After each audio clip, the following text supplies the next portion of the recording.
Mike, turn your games down. Hi everybody, welcome to a mini episode of Games My Mom Found. I am Mike Albertin, and who's searching for a lost treasure that belongs in a museum with me tonight? Well, from the YouTube channel Rich Kale, this is Richard Sampson, and I would like to introduce you all to my good friend Nurab Sal. And I'm your resident scumbag. That's scum with two M's. It's Tyler Burnett. Ooh, nice one. Cody, swamp boy of the House Laveau, former professional animal wrangler, warden of the Riverlands, bender of limbs, winter soldier, gentleman adventurer. That one's more pertinent than ever. Former handsomest man breaker of hearts, treasure hunter, also more pertinent than it's ever been. Friend to every single animal, as well as former wooer of ostriches. I don't know where that bird is these days. Yes. The Crescent City Saint, the Acadian Nightmare, the Mississippi Miracle, the one and only. I keep coming back for some kind of reason on this podcast. Cody Laveau. Welcome back. I'm always Very happy nice. to have you. Thank you very much. I love doing that intro. Cheers, guys. I'm doing Aperol Spritz as my starter. I'm going to do whiskey later, but this is an international show. We're traveling around the world, so look at that. And Aperol. not in 80 days. Not in 80 days. We're going to do it in about 85 minutes, hopefully. I got places to be. Probably. I got kidding. It's spotted Friday cow night. We're beer fun. only in Wisconsin that you can get it. So that's what I'm drinking right now. Cheers, Mike. Cheers. I'm not on camera because I was too lazy to get a shirt. So. Oh, he's recording topless, ladies. And then when I asked my wife to get me a shirt, and I didn't specify on the shirt, she just grabbed one of her shirts and laughed at me. Oh, you could wear one of her shirts, man. I There didn't ain't nothing want to. wrong with it. Little something, It would fit. little eye candy. But, no, it was, yeah. And she did it out of spite. She's like, well, you didn't tell me. It's like, fair. Well, that's your own fault for setting the bar so low, Mike. I'm saying. It's actually my fault because I'm the one that done that before and stuff. We're like, well, I mean, you didn't tell me to say it like this, so I did this. And, well, it doesn't stop. But we're here for it. We're here to talk about Indiana Jones and the Fate of Atlantis, developed by LucasArts, published by LucasArts, and came out for DOS back in 1992. Yeah, It's a good back year. in the early days. Yep. It was a good LucasArts, early prime LucasArts, because I think Monkey Island came out in 88, 90, somewhere in there. 90. This was 90. 90. They were hitting their streak at this time. Like, they had already done Zach McCracken. Monkey Island 2 came out in 91, and they were doing these they could do no wrong back in the early 90s. Oh, yeah. Unless you're Mike. Mm-hmm. Yep, but but this is one of their best games at the time too. Yeah. Oh, for sure. And I many want to see their people worst. Oh. There it is. Spoiler alert. Mike did not have fun playing this game, and everybody else did. Oh yeah, we all had well. I had a blast. I loved it. Yeah, This was I am what- really happy that everyone did. And I mean that wholeheartedly. Good. Yeah. We should do memories quick before we dive, then we'll dive in more about the background. So I've never played this before. I've heard of this game for years and years and years. I had no idea what I was getting myself into. Well, I knew point and click adventure. That's all I knew. And I was like, I can get through a point and click adventure with a video guide, no issue. So that's my history. We'll leave it there for now. Richard, yes, Had you played many point and clicks before, Mike? 2 on this. Which ones? Which ones? In the mouth of, I have no mouth and I must scream. Okay. And Space Quest 5. Oh, you picked 2. Oh, man, you really don't like yourself. That if you're starting with that. Either of those. One of the guys that picked it is on this episode, and the other one was someone that's not part of the show for a long time. I pushed for him to play I Have No Mouth and I Must Scream. He did that for a that's Halloween mini. That's a great one too, but it's not one to start with. Agreed. Well, it was perfect for Spooktober. Absolutely. Great game. Love it. But yeah, it is tough. I went all Richard, out what's for your that. history? Well, I didn't get this when it came out. I got it probably a few years later, just when I was starting to get into CD-ROM games and that. So, I got the version of this where you got voice acting with it, which was beautiful because they had a good voice cast team. And over the years, I played it through maybe about once or 2-3 times because I've got so much stuff on my plate, over the years. But Nice. I played it once for the channel, doing the team playthrough, and this time around I went wits. All right, Tyler. Yeah, I'll try and briefly tell my history in two parts. One, I did not grow up on Indiana Jones at all. I did not see an Indiana Jones movie until my early 20s, about 20 years ago. A friend of mine took me along to see Last Crusade in the theaters. It was like 2008. They were showing it in theaters, I think, priming up for Crystal Skull coming out the next year. And I fell in love at that screening. Last Crusade is still my favorite Indiana Jones film. So I'll leave it there with my Indiana Jones history, but I'm a point and click diehard. I played the original Maniac Mansion on the NES when I was about 5 or 6 years old. I had no idea what I was doing in that version. Well, that's not the original. But Well, no, fair enough. I played Maniac Mansion on the NES. A couple years later, a friend of my brother's who had a PC when we all didn't had the original version of Maniac Mansion, and I got to play around with that a little bit, playing it with a mouse and playing it the real way. And I went in deep on point and clicks from there. I think the first purchase I ever begged my mother to do online for me was a Lucasfilm Games little collection of point and click adventure games on floppies, and it was Maniac Mansion, it was Monkey Island 1, it was Zack McCracken, it was Loom, and it was Jones and the Last Crusade. Yep. Oh, Loom, this guy knows ball. Okay, all right. Yeah, Loom is something else.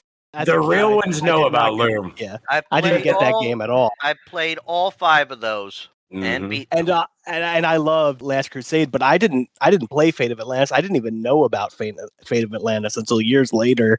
I had Indiana Jones and the Staff of Kings on the Nintendo Wii, which is not a good game. Not a good game at all. But Fate of Atlantis was an unlockable in that game. I forget how you do it, but it was an unlockable, and you could play it with your Wii remote, which is not a great way to play it either. No, and not at all. I didn't play it very much, and until recording for this episode, I never really got that deep into it. And I only rolled credits on it about 20 minutes before we started. I really came down to the wire with this. Well done. We'll talk more about it. You could do it. I told you. Yeah, you did. Yeah. You said in the chat and really came to the wire. But I had a great time playing this. We could talk more about that. But I'm glad. That's my history in a nutshell. All right, and Cody. I was a Monkey Island kid before I was an Indiana Jones kid. So I remember, it was probably about 1995. And it was my mom's boss had bought Monkey Island on the CD-ROM was in that area. So it was that probably was about 95. And he couldn't figure out, like her boss could not figure that out. And I guess he didn't like it that much, but he was frustrated with it. And I remember I was at his office and he's like, "Here, kid, see if you can figure this out." And I must have been up there at like 9 in the morning, and I played the original Secret of Monkey Island until whenever my mom stopped working, so probably like 5 or 6 in the evening. And I was instantly hooked on the art style, on the play style. Any video games up to that point were like Mario, like it was action, platformer, Twitch kind of thing. And that was never my skill set when I was young. I was a very sick indoor kid, and I did not know that video games could be thinking, that I could sit down and play a game like that. And I just was instantly hooked. This is pre-internet. I figured out the whole game. And It took me maybe a year of playing the original Monkey Island on and off. It would be, limited screen time back then. So like on a Saturday morning, I would boot it up and play it. And I finally figured it out when like a year later, and without, again, no internet back then. I felt so smart. It was maybe 2 or 3 years later that I was at probably like Babbage's or whatever those were back then. And I saw a discount bin, and it had Monkey Island 1, 2, and 3 bundled together in a big box. And it's in one of my box. I mean, I have my giant video game collection. It's off screen. It's over there now, sitting on shelves. But I remember I got my mom to buy that box for me. It was like $10 in like 97 or so. Who knows? It was somewhere around then. And I spent weeks. I was a little bit smarter at that point. I figured it out. Played through all 3 of those games. Loved them. Because I didn't even know there was a second Monkey Island at that point in my life. And yeah, I love the humor of it. I love the voice acting in the third one. And I was all in on it. Separate from around 1996, 97, I got to see Raiders of the Lost Ark for the first time. Because if that's a dad movie, or if that ain't a dad movie, I do not know what is. The original Raiders of the Lost Ark. And it must have been like a Friday night, and Dad sat me down and said, "Hey, son, you're going to watch this." And when I say that movie changed my life, it changed my life watching the original Raiders of the Lost Ark. Where as an indoor sick kid, I went, I want to do this. I want to be outside. I want to be digging through and finding artifacts and going on adventures and traveling the world. And I'll be damned if I didn't grow up and do all that. As if you know anything about my life, I did it. I got a whole room of artifacts behind me. I've been to a couple of the countries in this game. That's what's wild. Although they did my favorite country dirty, and we'll talk about that later. But I've sort of geared my life around that, minus dating 17-year-olds. Raiders of the Lost Ark. yeah, there is that. Oof, I do like that. But minus that. I definitely built my life around that, apparently. So when I found out in probably circa 2004, when Steam came out for the first time, like I was an early Steam adopter, is when around that time I found out, oh wait, LucasArts and Indiana Jones, like I did not know that they had done any of this. So I immediately downloaded all of them, and I played every single one of them, again, without a guide. I figured this out probably when I was 19 years old, and I played through every single one of these Indiana Jones point and clicks over the course of probably about 2 months. Fell in love, and yeah, so I am more hype about this than maybe any other game that we've done. Right? Hey, this only happened because in Tomb Raider, you guys got all excited about this game, and I was like, okay, we'll do it. And I regret that decision, but hey. I don't. It's been great. I loved getting to go through all of this. Again, it's amazing. I'm glad. Let's do the next game, Mike. Is it working? Is the peer pressure working? What next game? The next Indiana Jones point and click game. There's only 2, right? Are there 2? There are technically now 5 Indiana Jones games. Mm-hmm. First 2 are point and click. Mm-hmm. This was the second one. The first one was an adaptation of The Last Crusade. Right. After that, we have the Infernal Machine, which was the N64. I played that one on the N64, and that slept on. That is like Tomb Raider on the N64. In case you were curious. To play. I know it's probably going to not be good, but I'm willing to play. It's better than you think it is. It's better than you think it is. It's not great, but it's better than it should be. Was a Blockbuster exclusive for a time. Very strange. Ooh. For a while, yeah. And it's worth a lot of money now. I have it in my collection because of course I do. Then there was Indiana Jones and the Emperor's Tomb. I played that and beat it actually. I like that one. Same. Yeah. And the most recent one, which is Indiana Jones and the Great Circle. Yes. Yep. I don't have that one yet. I don't know that I played that one. It's a more recent good. release. It's good. It's real good. Well, then I got to play it. Yeah, I just have on my to to-do list too, pull someday. the trigger to purchase it myself. Yeah, let's do it. For those that, those that don't know, this is an original story of Indiana Jones. That some people feel it should have been the 4th movie. It might as well be. Yeah, a lot of people say that. Yeah, I get it. I can understand that. The plot is really solid. Oh yeah, it is. The plot's great. I mean, they took the character of Sophia Hafgood and they put her into novels, and and they got a lot of mileage out of her. Yeah, mm-hmm. And for good reason. I mean, she's much better than, again, at least 2 of the other Indiana Jones love interests. Much better than Willie Scott. Yep. Sure. Oh, again, and that's not even like Kate Capshaw, right? That was Kate Capshaw, right? That did that. Yeah, it was Kate Capshaw. It's not even her fault. They made her insufferable and whiny and incapable, and that's the only thing that brings down Temple of Doom for me is her in that. And again, not blaming her, but I don't even mind short round in that. Short Round's great. Movie. Yeah, I know a lot of people have mixed feelings about him, but I like it. My cat's name is Short Round, so I'm biased. Oh, that's cute. Short Round's great. I like it. So yeah. I will never argue about Short Round. No, this character's not bad. Sophia is a pretty good character, and this does what all Indiana Jones should do, and he fights Nazis, because always punch kicking the shit out of Nazis. Always punch a Nazi. That's probably why I developed my love of Nazi punching well into my near 40, Mike. Allegedly, don't assault anybody, wink. But don't ever do that. No, that's terrible. They're Nazis, wink. And don't fight them over on a YouTube either, right? Yeah, there was. Well, I did defeat a Nazi with words. The guy who's the artist who used to be known as Cody Laveau. I wanted to box that guy. I wanted, winner keeps the name. I'll let you pick the venue, dude.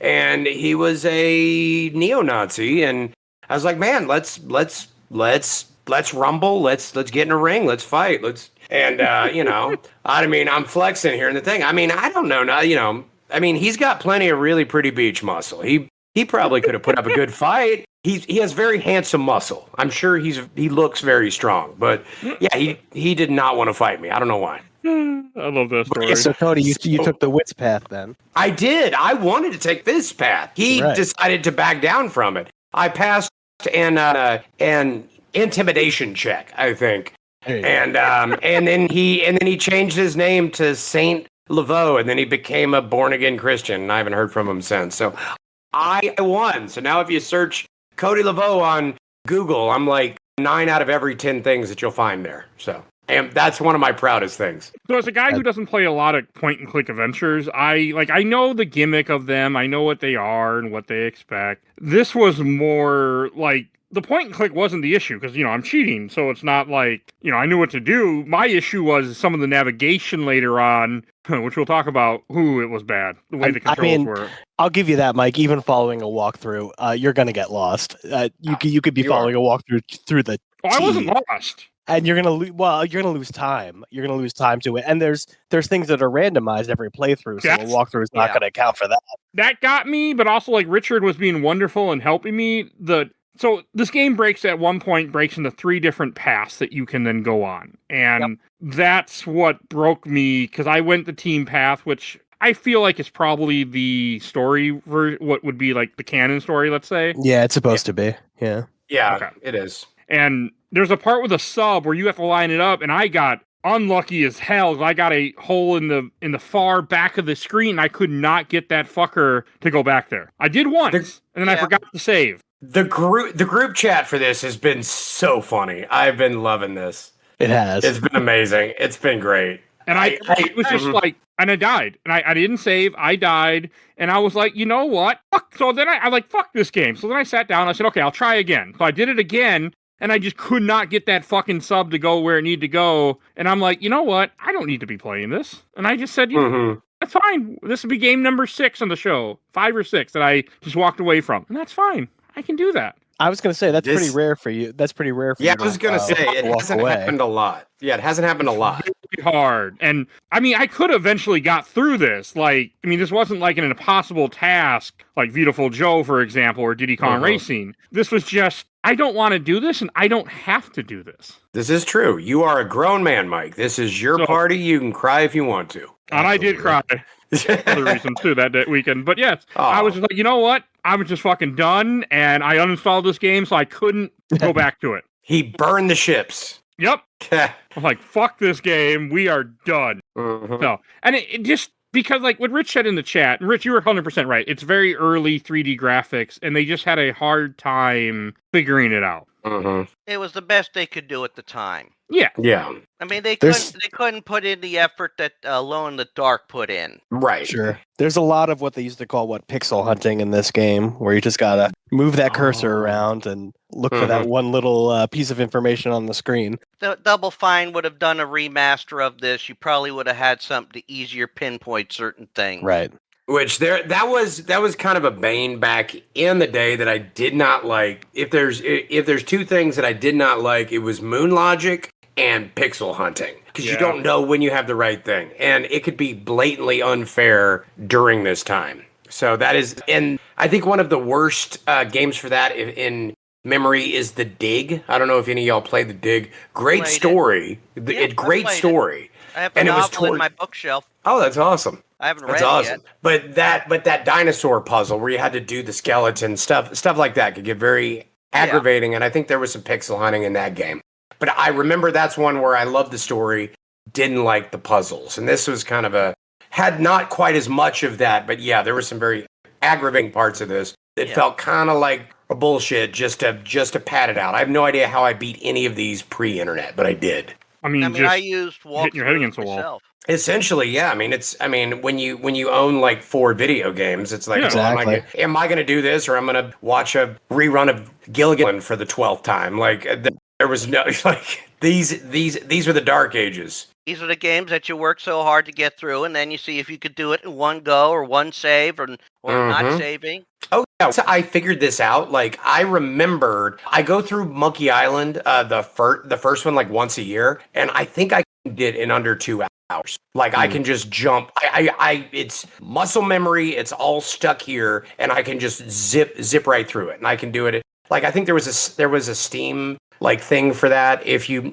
could beat Monkey Island in like less than 2 hours, and I did it in like an hour and 25 minutes. Like it's like once you know the secrets of what it is, the game is shockingly short. Oh yeah. You can see that with this game too, like, because I mean, I was watching the video guide and I have a speedrun playing in the background as we're talking, like, and that's why I was okay with this in the first place. I'm like, this won't be that bad, but the fact that there's so many randomized puzzles, I'm like, even then I got through it, like, thanks to Richard's help, I was able to pull it off, but man, did it get just frustrating, and just the sub thing broke me. Like, because I tried, if I could have got past it a second time, or if I would have just not been stupid and saved and forgot what year it was. And the funny thing is, I saved all the time. It was the one time I just forgot to save because I was so excited, I just forgot.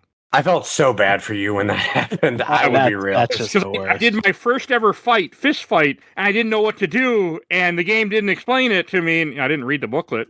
You know, that I didn't have with my, well, I mean, I had it probably the Steam, I have a Steam manual I could have read, but like, I didn't know to do, I was like, oh shit, and I lost. That's what got me the first time too, when I forgot you just lost your shit. It was the first fight, Yeah, and I walked, and I was like, and I tried to do the sub a couple times, but because like, I understood what to do, but like, it's very weird how you have to go to certain places to make it go all the way to the background. I didn't understand what the game wanted of me, and so I just decided it was in my best interest to walk away. See, when I knew, like, I mean, they're actually quite easy to avoid, but of course, depending on the path you take and what you need for later, you're gonna have to, if you don't have bait to catch the crab, you're gonna need to fight at least one of those guys.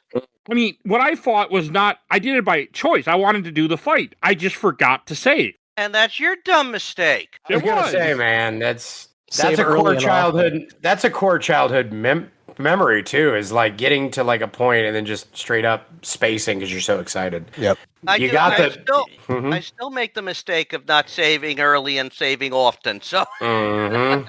And it was back then. This is all pre-auto save. I know that any kids listening to this is going to sound like absolute dark ages. But you would just have you would have 25 save files. You could write anything you wanted on them, and then good luck. And because LucasArts wasn't bad, but like Sierra was, and you could get far along, and you might realize that you didn't have something that you were locked out of 3 hours ago, and you might have just fucked your entire save. So I distinctly recall having like a big, like 25 save files where I'm at this like long descriptions in the save files, just in case. And that's just the way things were.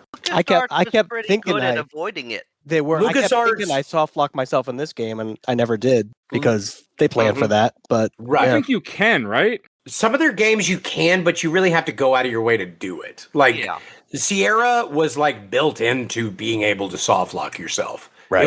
It was definitely some grade A bullshit. And then Sierra had a permadeath in it, which the LucasArts games generally didn't, unless again there was a couple of Easter eggs, like in Monkey Island you could drown yourself, but you had to be like underwater and intentionally not solve a puzzle for 10 solid minutes, and it's like a really easy puzzle to solve. Like, but generally no, you could not die in the LucasArts games, and you could not soft lock yourself. They actually make a joke about it in the third Monkey Island game too. When he goes, when you click on the water like 30 times, and then you go under the Easter egg in it, or a different one? No, it's actually part of the game. You have to quote fake your death. Oh, that's right.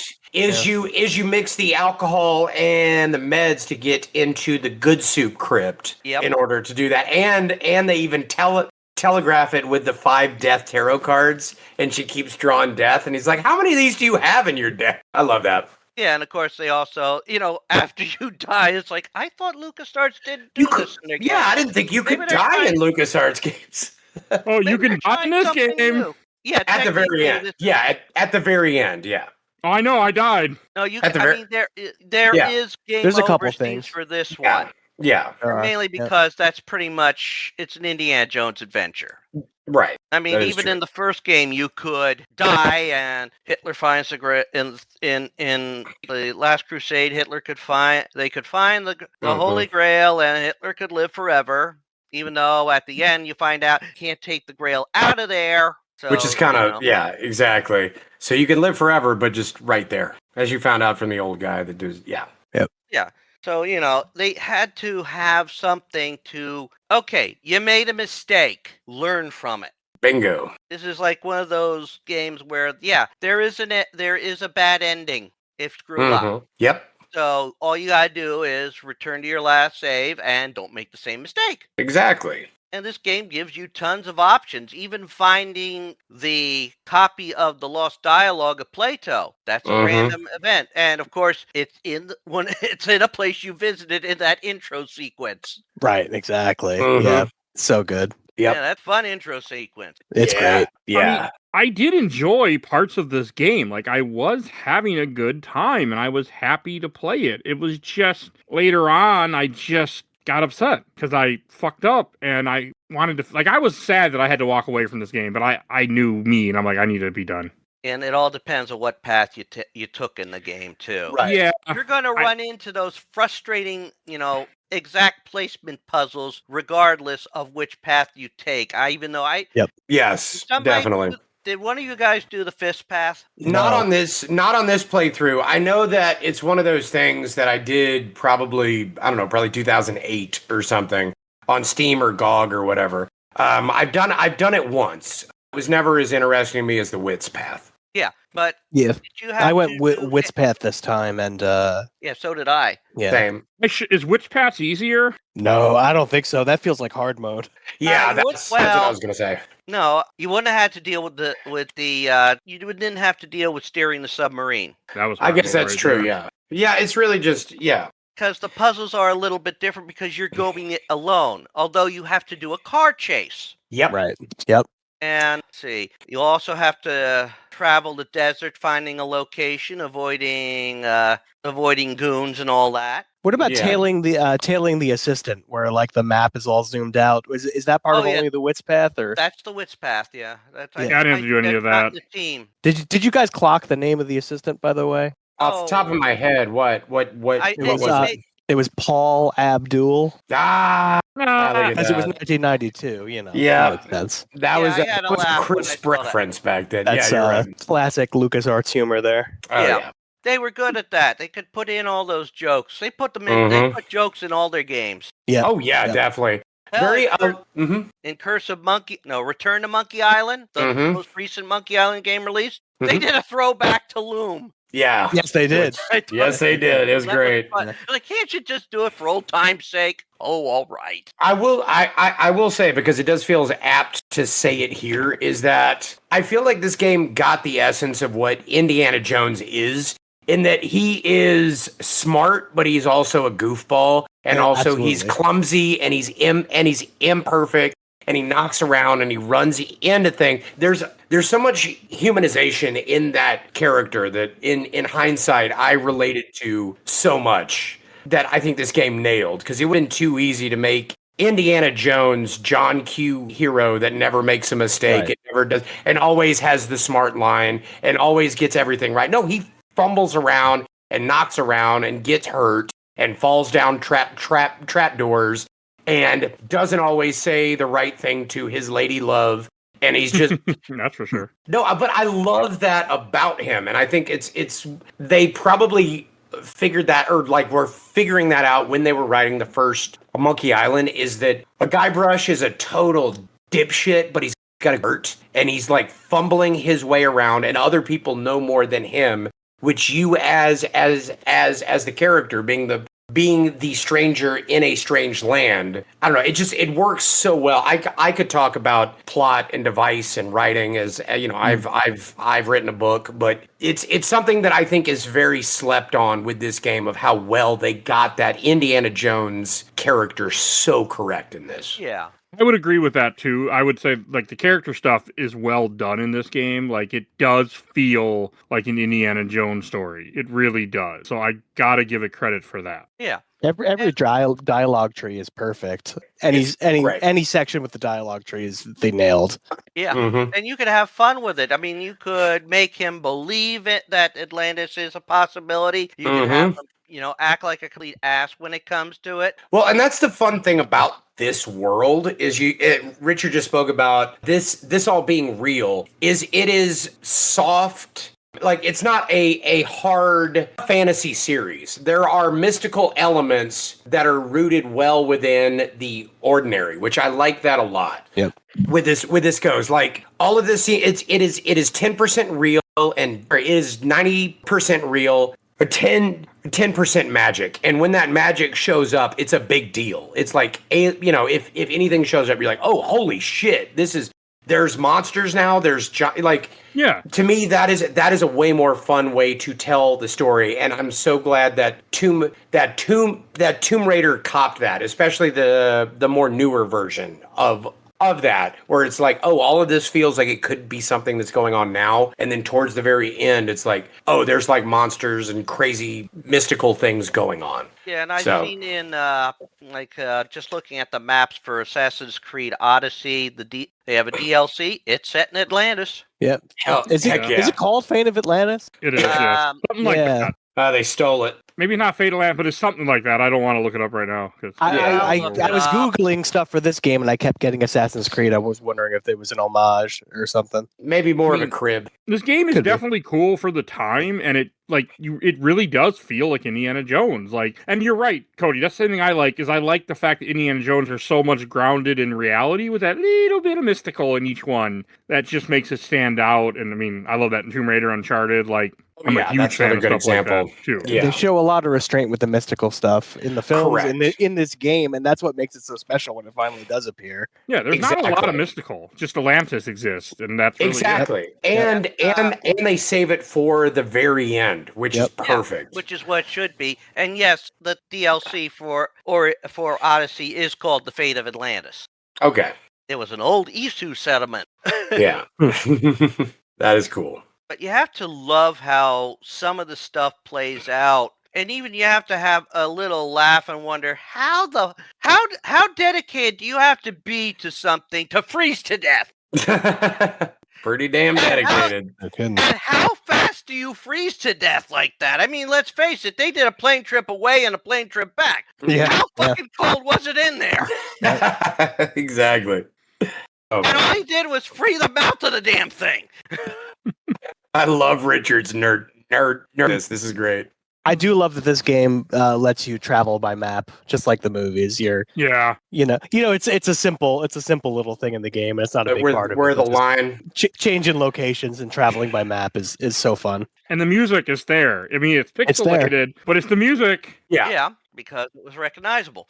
Can I complain about right? Can I complain about one thing in this game though? Okay, so I love your game if you like. I'll join you. I love every location in this game. I love all the places that you go. What is the first exotic place that you end up at, Mike, Richard, somebody? What is the Iceland? It is the Iceland is the most beautiful country in the world. You know this about me. I am embraced. I am an honorary Icelander. That's a whole other story. If you've never, that's a whole thing. I've gotten a commendation by the former president of that country. That's a whole story. I've been to the active volcanoes that were going off. I am followed on TikTok by I do not kid you. I can see my own numbers on this. 12% of that country follow me on a TikTok. That's not 12% of the users there. That is 12% of man, woman, child. I am the third most famous person. Bjork is first, and then the Mountain is second, and then Cody Laveau is third. I don't know how that happened. Iceland loves me. It is beautiful. They have waterfalls. They have geyser, like the original geyser. That's where they got the name from. It is in Iceland. There's Reynisfjara, the black sand beach. There's the churches in Vík. There is Reykjavik and the giant church. Helgrimsfjara, and they showed fucking none of it. And beautiful pixel art. I love pixel art. And they don't show a goddamn thing other than like some mountains and like. Yeah, you get one little dig site, pretty much. You get one little dig site in Iceland. I'm not saying I need the whole country, but you have so much potential. Iceland is fucking gorgeous. And I love pixel art, and you couldn't do it. You could, like, again, I'm not asking for, you have Glacier Beach. Glacier Beach is beautiful. There's just always ice flows that are washing. It is a primordial country, and there's no trees there. And it looks like the way the world looked 65 million years ago, because that island is so new in the Earth sense of things. And they just did not do it justice whatsoever, even back then. And it pisses me off so much. I know that's a very hyper-specific problem to have. It's fine. It's the most beautiful country in the world, Mike. And maybe they thought it was Greenland. They got confused just like Trump did when he doesn't know which country's which. Greenland is beautiful. We're going to take Greenland. I said Greenland was amazing. They said, "Wow, Greenland." Yeah, no, they might have fucked that up. No, but no, like Iceland. I would, if they're gonna do anything in the remake of, like, if they ever did a remake totally of this, you take that same site and you just put a prettier background in it. That's all you have to do. Like, I just need one scene, and it could be any of the things that I just mentioned. You fucked up. Put it in the West Fjords. The West Fjords are beautiful. So it's a very specific problem, Mike. But yeah, hey, I'm okay with what you're telling me. If I ever visit Iceland, I go with you because we'll get treated like royalty. Oh yeah, Oh no, I love it.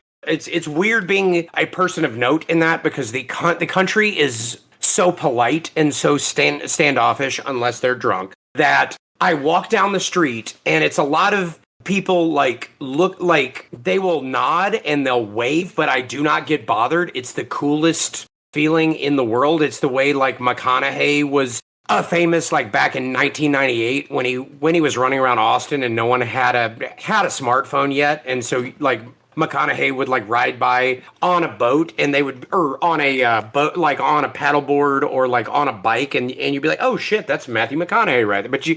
And you would wave at him, but you wouldn't bother him. That's how I am in the nation of Iceland. I am recognized, but I'm very rarely bothered, and it is so fucking cool.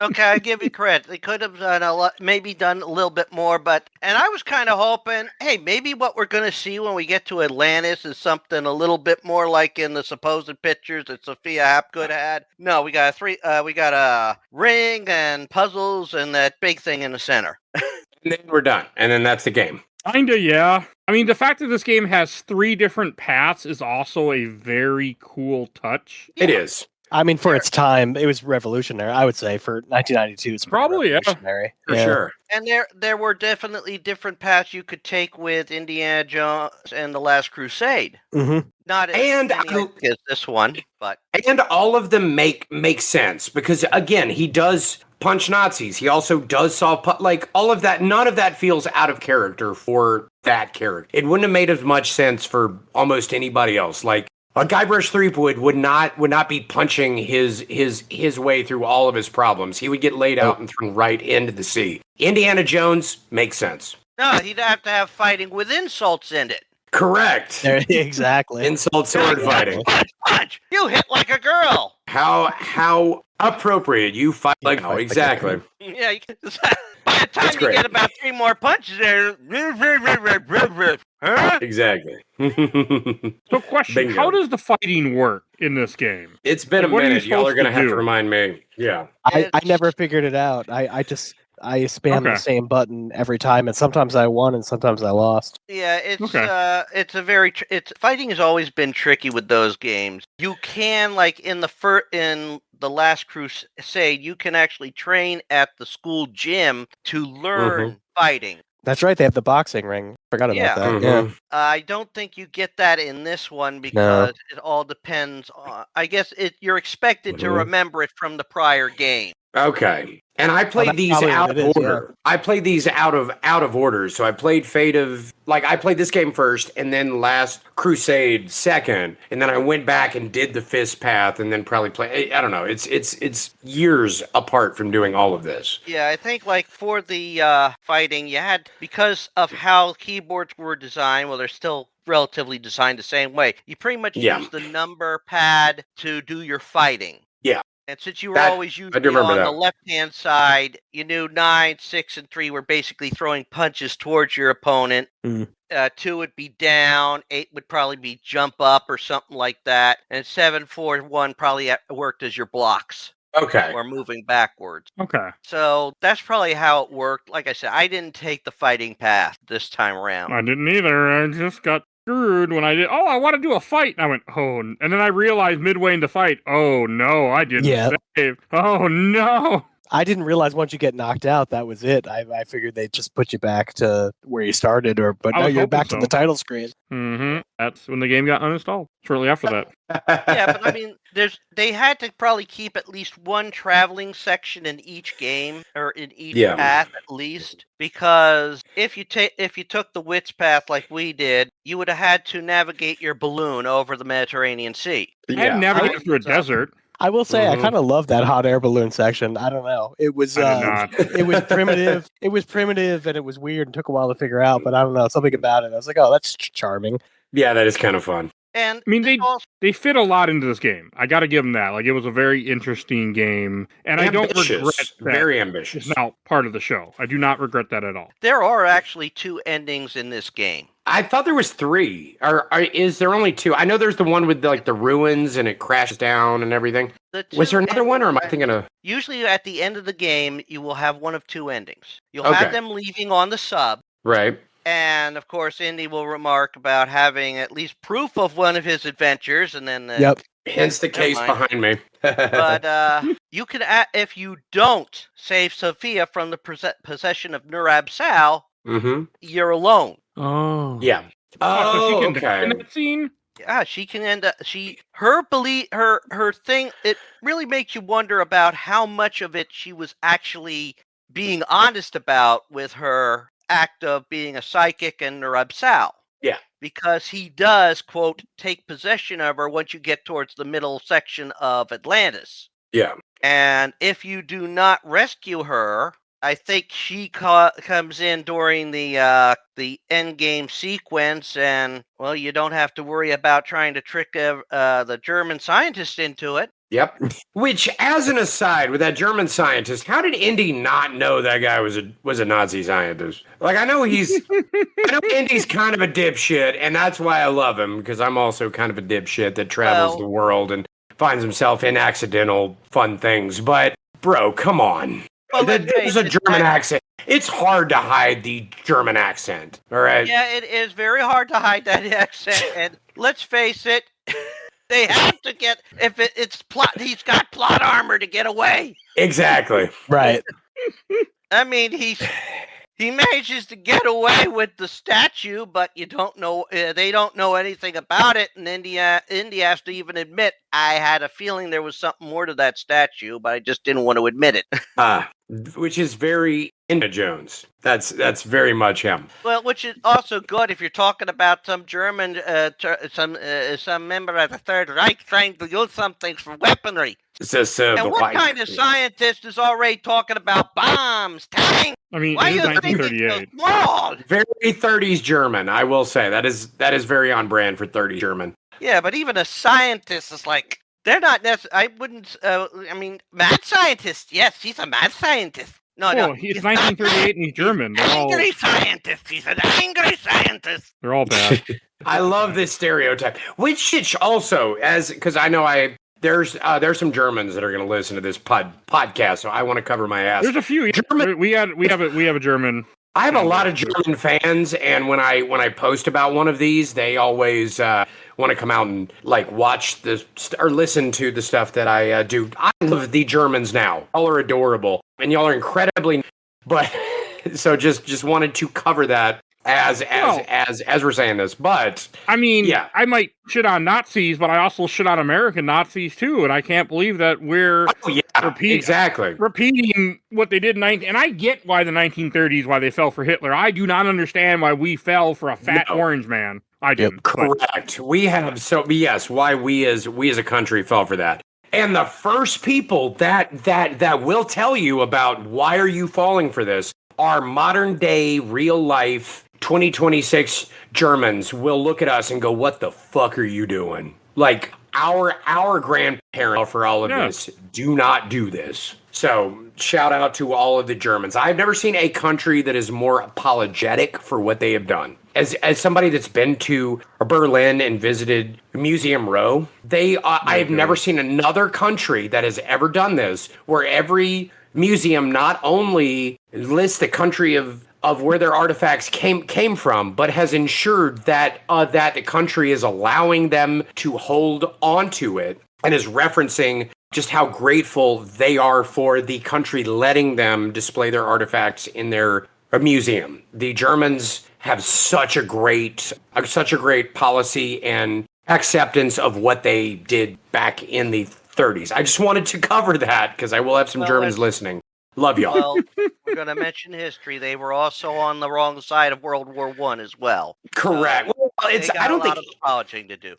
I don't think. Okay, but to be fair, I don't think anybody was on the right side of World War I. Nobody was. Nobody was. That was a pointless war. Like, there was no heroes or villains in that war. It was all stupid bullshit. So yes, the Germans were wrong, but so were the Russians. So were the British. So were the Bulgarians, the Brazilians, they sent like 12 of those guys there, so I'm not that mad at them. But generally speaking, it was a pointless war, and the U.S. should have got. I don't know. Do you want to? Can we do a quick aside in all of this, Mike? Can I take a 5-minute tangent on World War I? Sure. I mean, technically, Indy is at World War I if you watch the Young Indiana Jones show, so it's on brand. Oh, yeah. He was alive. Okay. World War I. Who was president? Woodrow Wilson, right? Notorious piece of shit.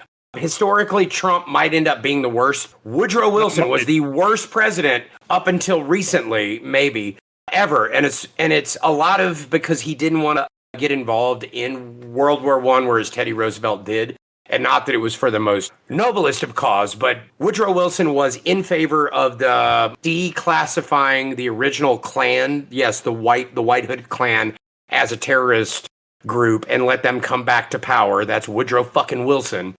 Did not want to get into World War I because he wanted to build a house up on a fucking hill or whatever bullshit that was, which means that he did not get into World War I, which caused way more deaths. If the U.S. had gotten into World War I, when Teddy Roosevelt wanted to, the war would have been over. The Somme probably wouldn't have happened whatsoever. The Russians wouldn't have been completely locked out, which, been devastated. There would have not been a winter war, which means Stalin might not have come to power because Russia did not spend all of their money on a pointless fucking war, which means that, all of Stalin's people might not have fucking come up and killed a ton of people through famine and war and et cetera, et cetera.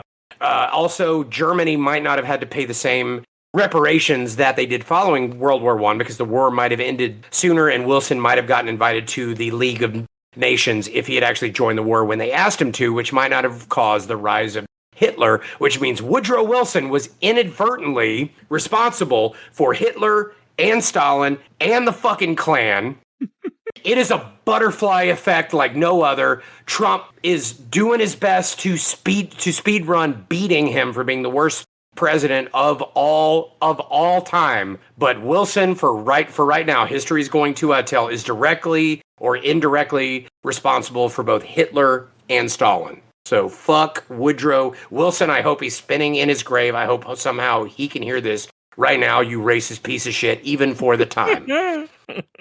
You are welcome. Indiana Jones, Mike, go on. I mean, it fits. Whiskey, yeah. I mean, mostly, this game's a point-and-click adventure. You click things, but the pixel stuff got me. Yeah. I mean, it's a very cool game, especially for the time, and if I had grown up on these type of games, I might have really liked it, but I didn't. Mike, we need to start you on a simpler point and click. I feel like if you played Space Quest 5 and I Have No Mouth and I Must Scream, because Harlan Ellison is a sadist, a notorious who did not want his game to be winnable. He didn't want, and it's very hard to win that game if you don't have a guide. And then you played this game, dude, of course you have a bad experience with point and clicks. If you've only played this 3, you've never played Secret of Monkey Island before? No, I'll give it a chance at some point. Give it a chance, that's the one Mike. to go I'm telling you. That's the one. I'm saying there's a meme around for a guy that was getting into Lord of the Rings, so he read the Silmarillion first. And he's like, all right, well, what should... And I'm like, dude, no. Like, fuck, dude. You got Advanced Trig first. And then you wanted to go back into, like, shapes and colors. Don't start with I have no mouth and I must scream. Like, no, don't. Like, Mike, there's no wonder you're having a bad experience with this. You need to play the ones that aren't fucking brutal for you, Mike. And you might have a better experience. You might come back to this once you kind of get the moon logic and all of that. And I think you would have a better time. Richard? I mean... Right? He might. I'll try other ones. How many have you played in your lifetime? 3. That's what he was saying. He's played Space Quest 5, which is a Sierra point and click, which like fuck that as your first. And he's played I Have No Mouth and I Must Scream, which is notoriously unwinnable. Introduce me to them. So, because my first PC games are like Command and Conquer, Warcraft 2, stuff like that is my early introduction to PC. Yeah, no one ever really said like, oh, here, play these old Sierra. It just wasn't something that was presented to me as a kid. And it all falls into line there. That makes so much more sense. Is like, of course, you did not have a good time with it. You need to train your brain around point and clicks and then go to more advanced shit like what you've already played.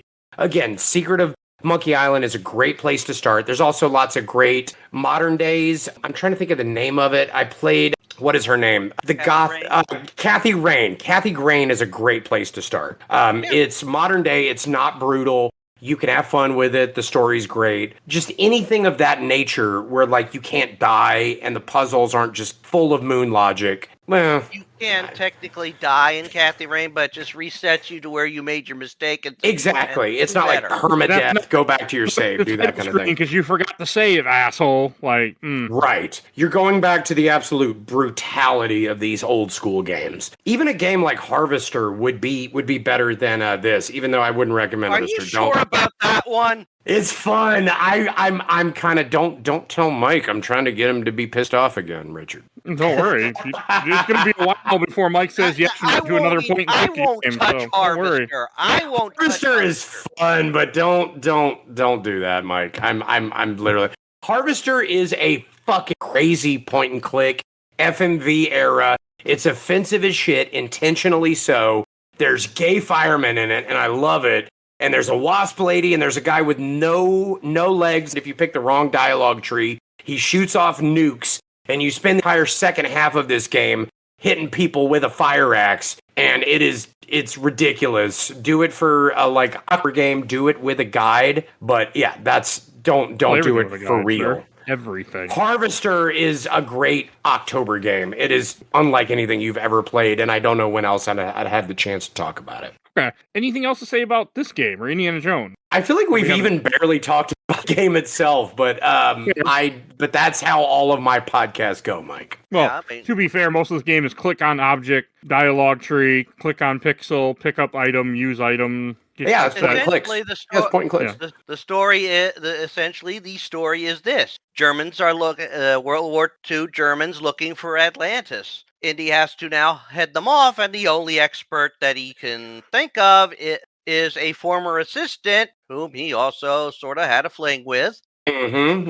Relatable. And then, we go save her from the possible danger, have a path to get everything together to get the 3 stones so you can enter Atlantis, find the stones, and of course to enter Atlantis, and then make your way back into Atlantis, work your way through, find the massive machine, make sure you have enough of the enough orichalcum to use, and then find out, the Germans wanted this machine. While we were running around, they were getting more and more orichalcum so they can make gods. Yep. Sounds accurate to Hitler. Which is not that far off of if you look at actual German stuff. They brought the aurochs back, which were an extinct species. We don't know how they did it. But after World War II, there was a giant extinct cow they just found sitting in a pasture somewhere. Like, Nazis did some weird, crazy shit. And part of it we stole. That was Project Paperclip, I think. That's why we got Werner von Braun.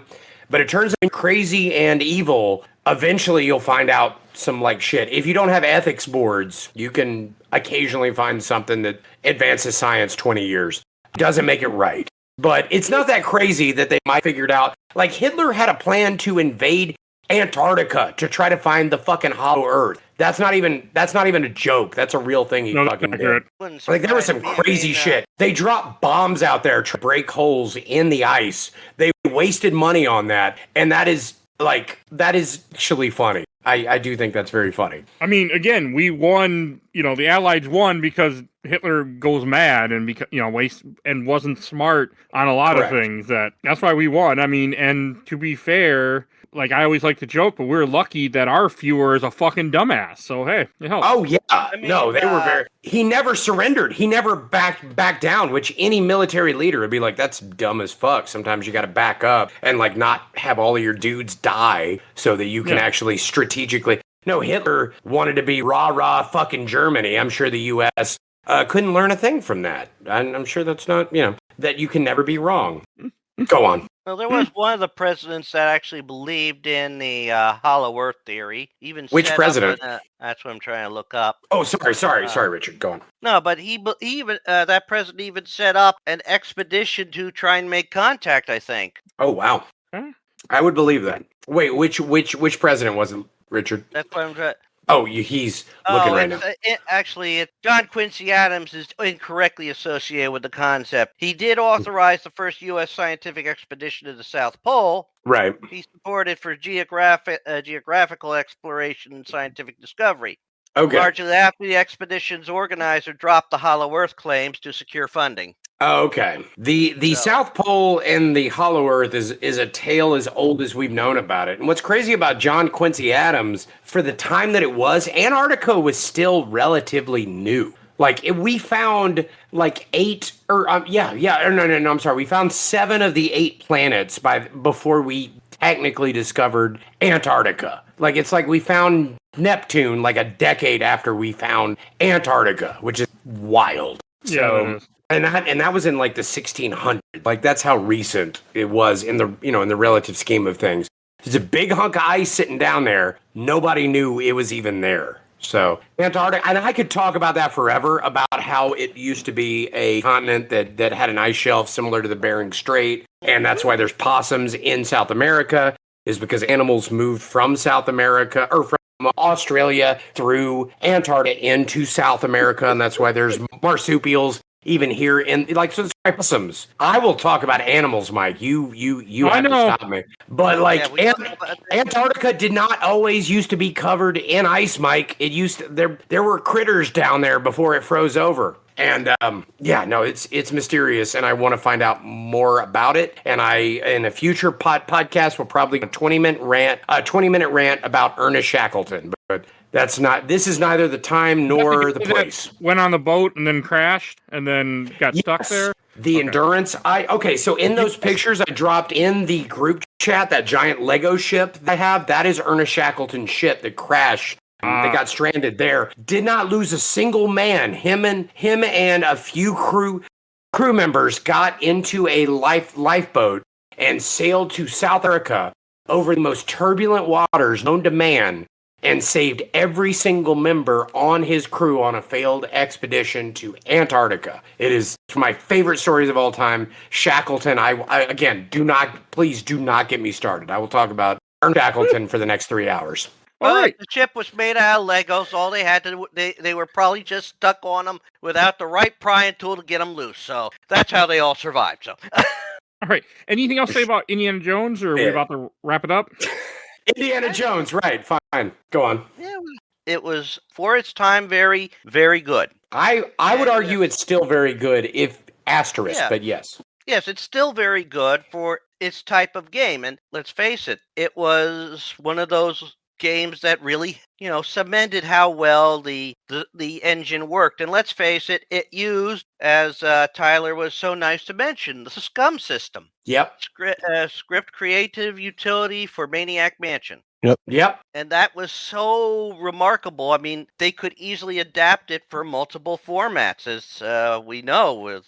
And yes, they got a lot of mileage out of that system for sure. Yes, they did. They made so many great games out of it for about a decade, like all the way up to, what was the last one they made on it? Was it Full Throttle? Did they technically make any of their 3D games on it, or was Full Throttle the last one? I forget if did Grim Fandango use Scum? I can't remember. I It's been a think long It time. was a 3D game, so I don't know if they were still using Scum for that, because it's like a Resident Evil type control scheme. Right. It was, yeah. Right. But I don't know if that was still used on Scum or not, because Monkey Island 4 was on the Grim Fandango system. No, Grim Fandango was not. Okay, so it was probably Full Throttle was the last one, which is good, but it's short. Let's see, a list of Scum. That was a video gaming engine. Look what you. Scum has been released on these platforms: 3DO, Amiga, Apple II, Atari ST, CD-TV, Commodore 64, FM Towns, and Marty, Macintosh, Nintendo, MS-DOS, Microsoft Windows, Sega CD, and TurboGrafx 16. No, it's very translatable, especially modern day, with Scum VM, because you can play it on modern day PCs. You can play it on like Android phones. I have a little system that looks like a Game Boy. It has Scum VM in it.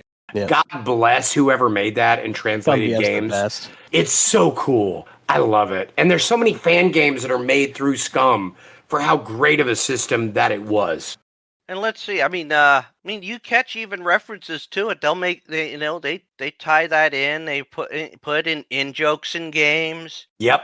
Very Monty Python-esque humor. Scum Bar is basically in what Monkey Island put in it. Yep, exactly. Yeah, and the guy in the Scum Bar with the button that says "Ask me about Loom." Ask me about Loom. Yeah. I love that guy, dude. Mike, you have got to do Monkey Island, like Secret of Monkey Island. You can do that one's fun. That one is not difficult. If you do it with a guide, you can beat it in one day easily. Yeah. You're like Mike. That I'm not kidding. This isn't like. If the next point and click needs to be Secret of Monkey Island, it is very beginner friendly. It is maybe the purest, best point and click of all time. Richard, am I wrong about that? Yeah, it's one of the best. It is one of the best. It is the godfather. It is the gateway to all other point and clicks. And I feel like if I'd have known that, I would have put Mike on that first for how user friendly it is.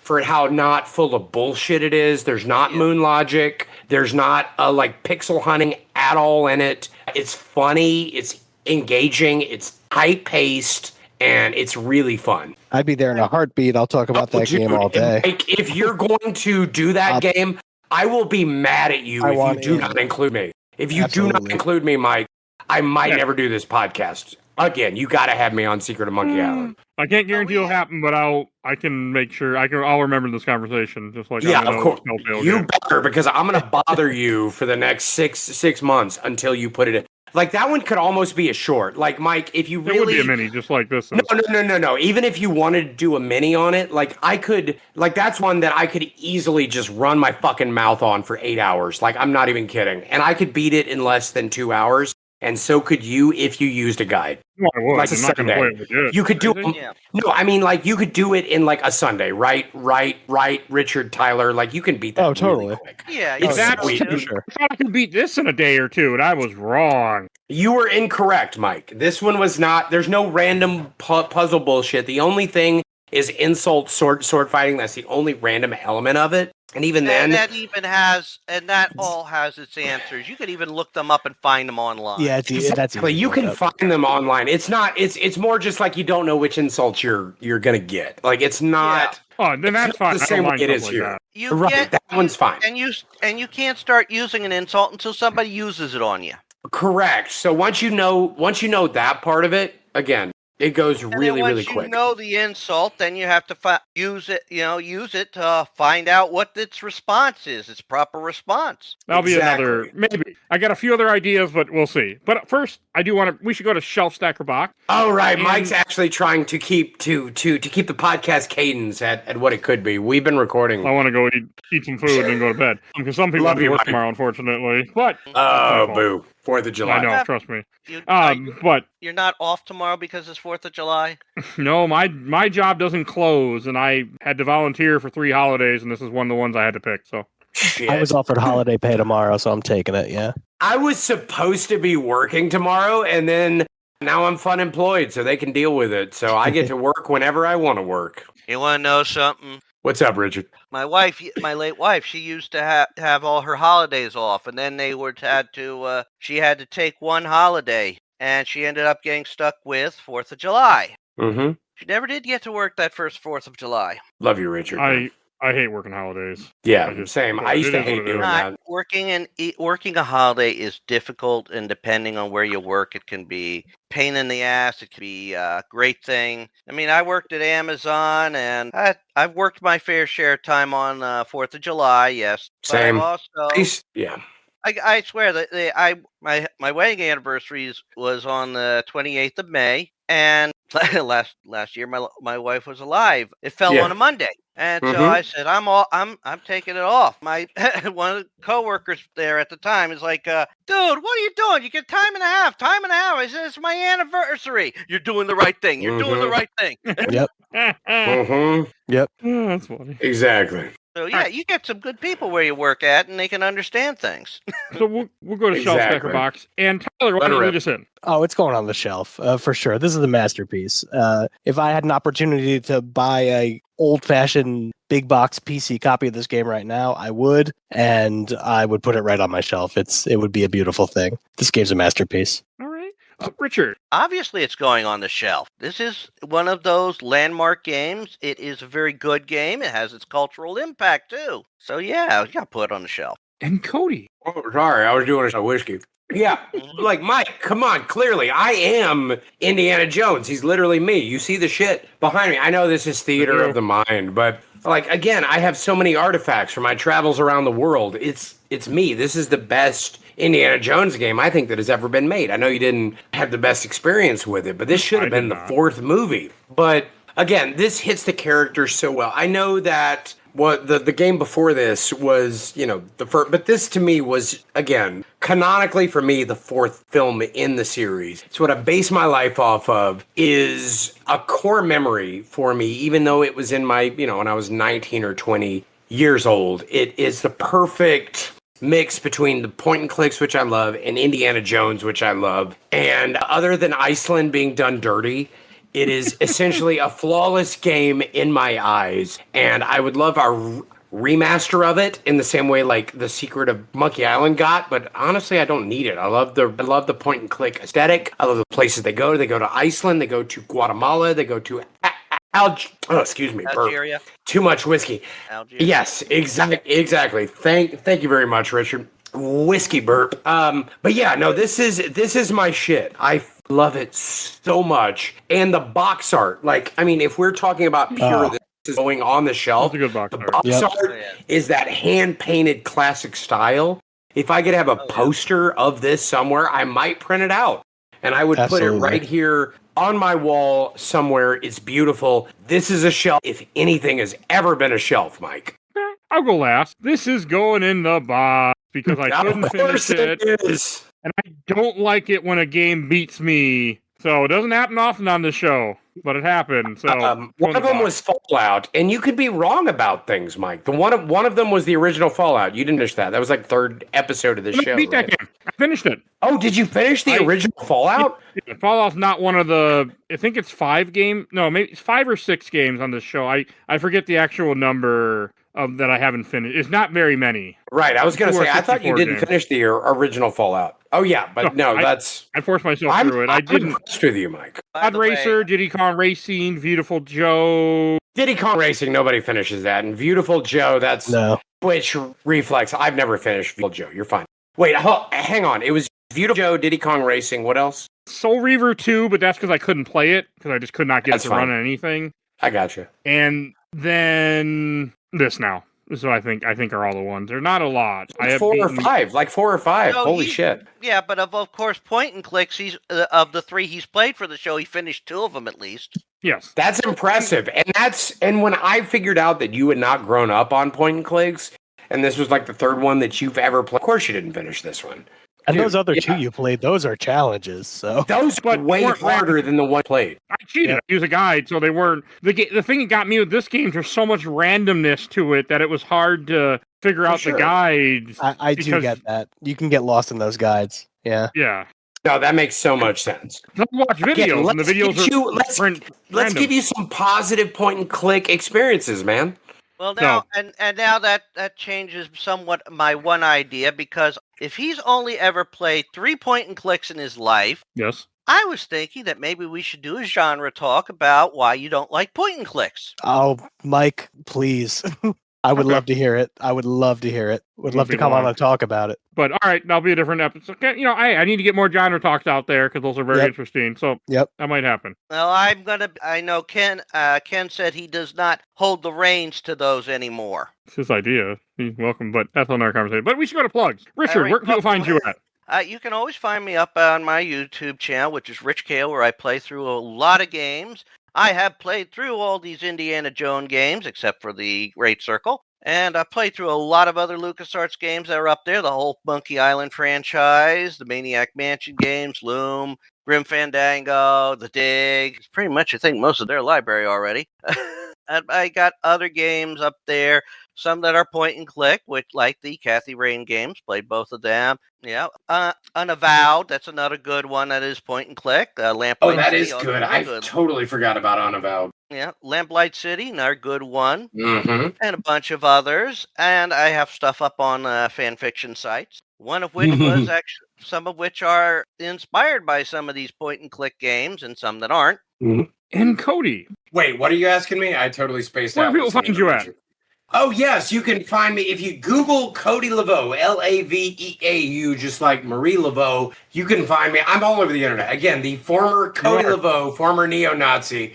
That guy fucked off. I don't know what he's doing, but I'm glad he's gone. That guy is gone. So you can find me on TikTok. That's where I'm mostly well-known. But I'm on YouTube as well. I make more money there. So if y'all could check me out on YouTube, I'm currently working on a long-form video about Iceland. It's the working title is Love, Lava, and Licorice. So I'm scripting that out right now. Hopefully that'll be out in the next 2 weeks or so. I'm currently unemployed, so I'm going to be starting a Patreon very soon. Hopefully people want to jump on that. Hopefully when this airs, that'll be live. But generally, just follow me on there. Check out my videos. I do lots of travel stuff. If you love Indiana Jones, you'll love my stuff.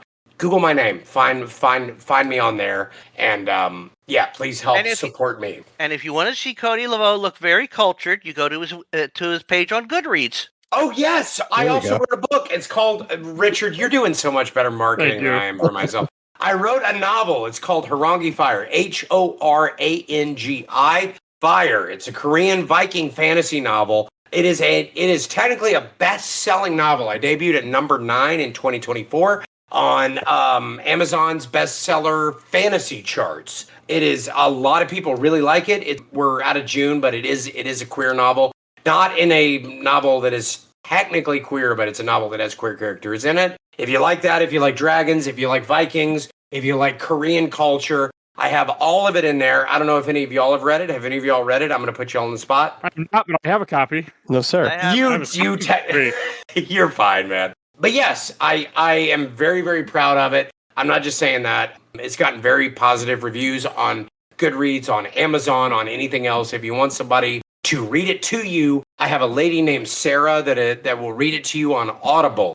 Horangi Fire, Horangi Fire. All right. And if you enjoyed this episode, there's over 1,000 other episodes of this podcast. You want to hear us talk about the Indiana Jones movies, they will be in the show notes. Check that out. We have covered the trilogy. We'll see if I ever do more. We'll listen to those.